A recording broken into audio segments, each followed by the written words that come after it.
Tuhan adalah gembalaku, takkan kekurangan aku.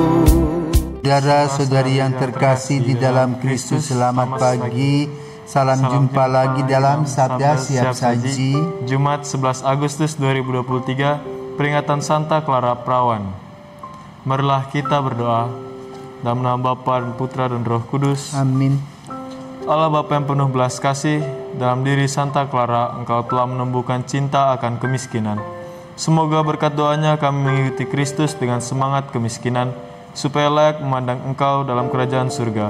Demi Kristus Yesus Tuhan kami. Amin.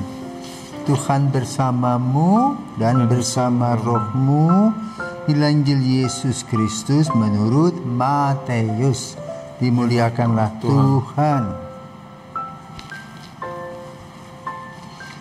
Sekali peristiwa Yesus bersabda kepada murid-muridnya, "Setiap orang yang mau mengikuti aku harus menyangkal diri, memikul salibnya dan mengikuti aku.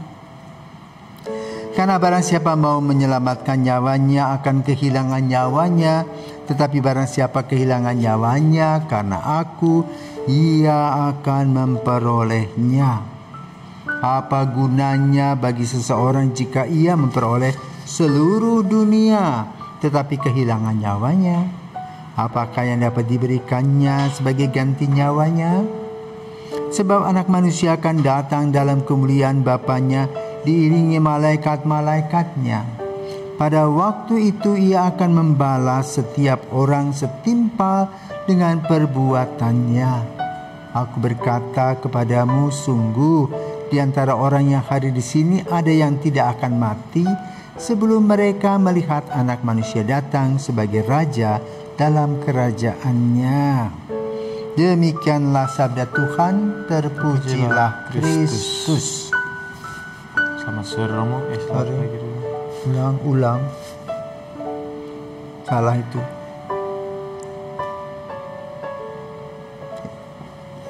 Selamat pagi Romo.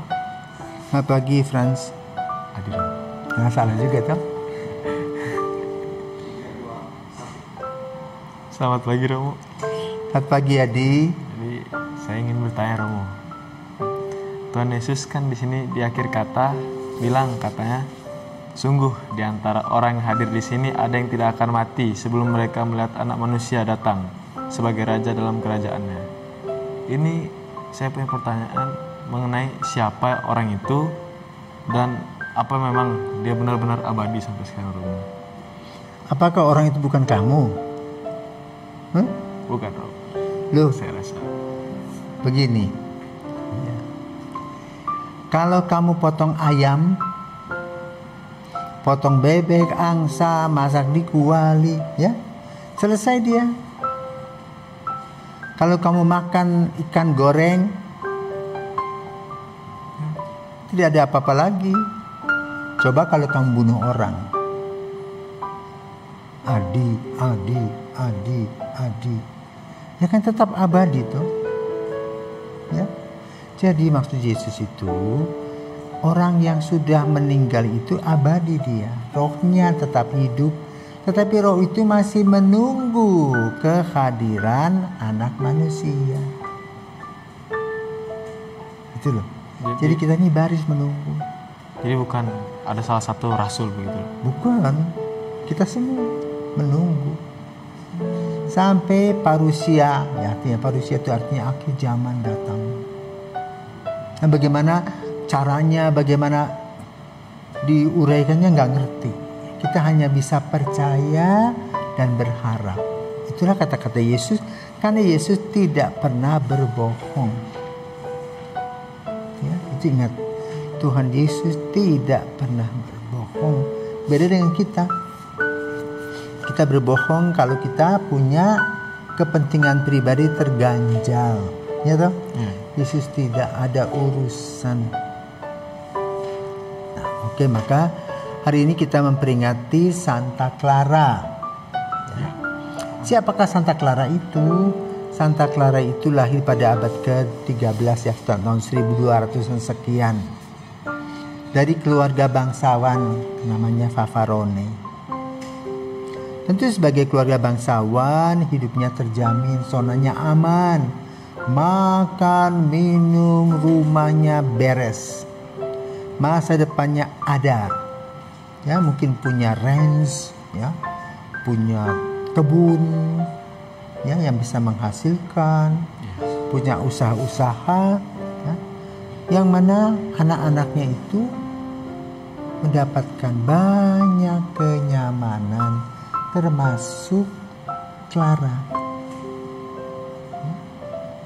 Tetapi yang unik Clara itu pada saat hari suci itu dia lari dari rumah, ya, menghadap Fransiskus. Diterima oleh Fransiskus di Porciuncula, di mana tempat itu adalah tempat di mana Fransiskus mendengar suara sesudah dia di penjara. Fransiskus, perbaikilah gerejaku. Di situ. Sekarang sudah jadi basilika besar. Lalu di sana ada upacara, rambut Mas Clara digunting. Kemudian dipindahkan dia di rumah namanya San Damiano yang menjadi biara Santa Clara awal. Apa sih kelebihannya Clara? Kalau kita perhatikan, ya, hidup pada zaman dulu di dalam biara itu, kemiskinan itu kurang mendapatkan tekanan. Jadi kemurnian, ketaatan itu, kemiskinan tidak. Di dalam biara hidupnya enak, semua serba terjamin. Tetapi justru Fransiskus melihat itu sebagai, boleh katakan, sandungan. Maka dia menekankan kemiskinan.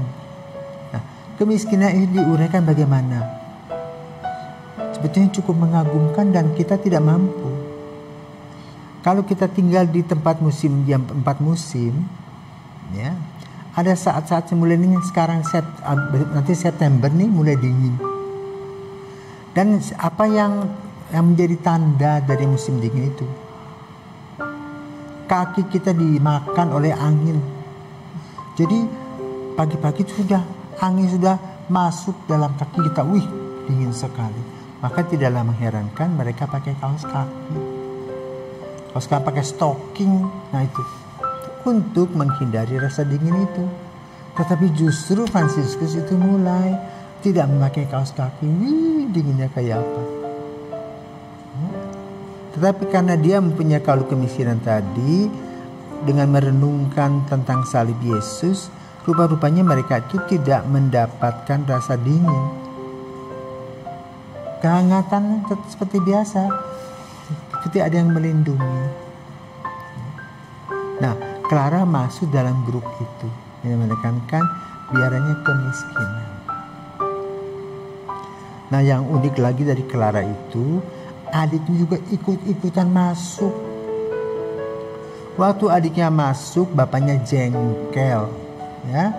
Maka dia mengirim bodyguard untuk mengambil anaknya yang ikut kakaknya itu. Namanya Suster Agnes. Badannya kecil. Jadi dipangku sama bodyguard. Tapi apa terjadi? Clara yang sakit waktu itu dia pegang monstrans. Dia hanya pegang saja begitu. Ternyata gadis kecil ini, suster kecil ini, ya mungkin 45 kilo beratnya. Makin berat, makin berat, makin berat. Rasanya ratusan kilo, diangkut 4 orang pun tidak mampu. Akhirnya bodyguard itu lari ketakutan. Ya. Setelah sang ayah meninggal, ibunya juga bergabung di situ dalam biara Santa Clara itu. Dan biara Santa Clara itu menjadi ordo kedua dalam ordo Santo Fransiskus. Nah, hidupnya tadi miskin. Maka bacaannya tadi apa?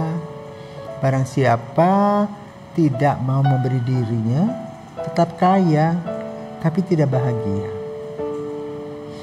Maka kalau kita punya, kita simpan seperti apakah kita? Apakah kita kalau kita ke Yerusalem, apakah kita ini seperti Danau Galilea yang berbagi, atau seperti Danau Laut Mati yang tidak berbagi? Ya, dia dialirkan rezeki, akhirnya apa? Garam penuh di situ.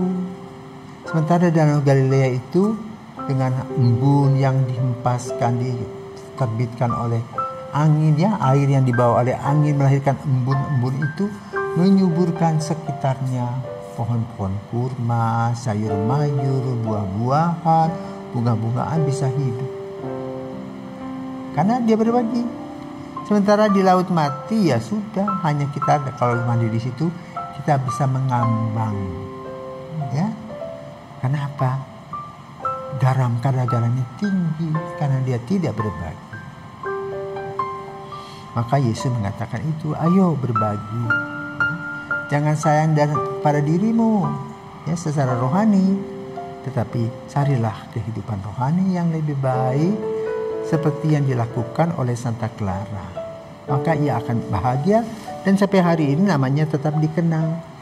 Sementara mereka yang hebat-hebat makan minum foya-foya tak muncul lagi, sudah tenggelam di dalam kubur, dan sekarang mungkin kubur itu sudah tidak tahu di mana. Tetapi Santa Clara ini boleh dikatakan salah satu orang kudus yang bagian tubuhnya masih ada, incorruptible, ya, walaupun sebagiannya pakai lilin tetapi sebagiannya masih utuh. Itulah kebahagiaan seorang yang berani memberi diri secara utuh kepada Tuhan. Mau ikut? Belajarlah, ya, supaya betul-betul berani mengikuti Kristus dengan satu keyakinan dan komitmen. Ya. Santa Clara doakanlah kami. Selamat pagi.